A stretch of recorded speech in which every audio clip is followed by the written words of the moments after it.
What's up everyone, back for another beer review, and today I will be reviewing a beer from Grimm Artisanal Ales, and they're out of Brooklyn, New York, and this is their Suicide Door. So they're calling this a triple IPA that comes in at 10% alcohol by volume. No IBUs listed in the time of review. This can is approximately 5 weeks old. So I saw this one on the shelves of a local bottle shop here, and I haven't reviewed anything from Grimm since I believe last summer. And I saw this one, I was like, Suicide Door. Don't they have Lambo Door? Is this a bigger, maybe beefier version of Lambo Door? And sure enough, it is. So Lambo Door is a double IPA, and this is a triple IPA. For the hops in this one, they're using Simcoe Lupulin Powder, Dorado, Citra, and Galaxy. So yeah, sounds pretty good to me. Grimm stuff, hit or miss for me over the last couple years. I've enjoyed some of their stuff, and some of their stuff has not been all that great for me. When they first started showing up here in the Western New York area back in 2013, 14, 15, a lot of their IPs were delicious. Their fruited sours and stuff, awesome. Even some of their like imperial stouts. But I just haven't purchased a lot of their stuff recently. So I wanted to give this one a go. So here we are. Let's give it a pour. Go about like that. I mean, this is a triple IPA, not trying to get hammered right from the get-go here. So yeah, that has a really nice, hazy, bright, vibrant orange color. Yeah, very turbid and murky. About a finger of an off-white, creamy colored head. That looks beautiful. Might come off more dull on camera, but in person, very vibrant yellow. I mean, orange. Yellow or orange? Orange. Wow, that smells awesome. Wow. But yeah, wow, tons of candied like stone fruit, peach, apricot, like peach gummy rings, things like that. Wow, right from the get-go. Overripened like dank pineapple.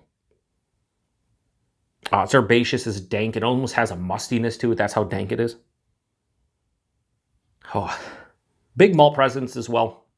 Almost like a honey drizzled like kind of malt character. Yeah, peach gummy rings, overripened pineapple, a little bit of a zesty like orange citrus as well. Yeah, that musty, dank, almost herbal component's fantastic. Damn, that smells dynamite. Let's get into it. Cheers, everybody.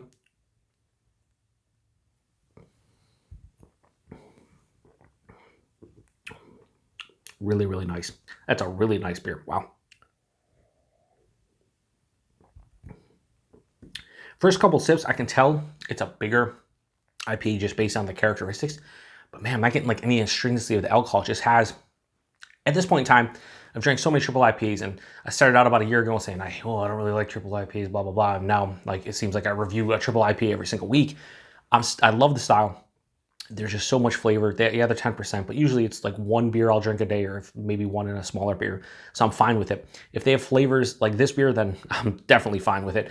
But it just, you can kind of tell when you're drinking a triple IPA, it just has a certain intensity and kind of characteristic to the beer, at least for me. And this has it. So body on this one, a bit thin. This is like medium, higher side of medium. And so many triple IPAs are thin to my palate, and I'm still okay with that. I don't want them thick and chewy, so if body is like medium to higher side of medium, or medium or lower full bodied, I'm okay with it. And this is like medium to higher side of medium. The mouthfeel, soft, smooth, slightly creamy. There's more carbonation here than I anticipated. Just drinking so many other half triple IPAs and beers in general, and hop forward beers from some of these great New England IPA producers, more often than not, the mouthfeel is kind of, they hit the nail on the head. This one, the mouthfeel is almost to that level, but I think the carbonation just steps in the way a little bit, just ever so slightly. Yeah, a little bit more carbonation than I'm accustomed to. Not saying that the carbonation here or this mouthfeel is not good or anything. It's just, for me, a little bit more soft kind of consistency to the mouthfeel would be appreciated. Right up front though, peach gummy rings, lots of sweeter stone fruits, a little bit of like a mango and apricot. Pass through the palate, that overripened pineapple continues on after the peach gummy rings. Midway through the palate is where this beer takes like a 180. Like it kind of changes a little bit, because up front, sweet, there's that honey drizzled kind of malt character, the peach gummy rings, the overripened pineapple, but halfway through the palate, that musty herbaceous dankness kicks in. And then there's a dryness that kicks in, along with a very, I would say, mild to moderate bitterness. I've been saying a mild to moderate bitterness a lot, but it doesn't really approach like moderate bitterness. It's closer to moderate than it is mild, but there's definitely a little bit of a bitterness here. Yeah, it's very dry. It's like it's almost full on dry on the back of my palate right now. It actually balances out the sweetness from this one because right the first half of the palate is just like very sweet from, you know, the sweeter fruity characteristics to it, just to the malt base, but then it balances out on the second half of the palate, which is very appreciated to my palate. Like I said, 10% of this drink's like, it's like 7 or 8 from like an alcohol perspective. Like I said, I can tell this is a bigger beer. If I was doing this blind, I'd probably guess 8 or 9% just on the intensity of the flavors and just kind of what I know a triple IPA is. I would guess this is probably closer to 9. So they hide the alcohol relatively well, but at the end of the day, like I kind of have an idea if this is higher ABV. For a Grimm beer though, certainly over the last year or two, this is one of the better ones. Really digging this one. I have had Lambo Door before. I want to say I gave it like a 4.25, maybe 2-3 years ago.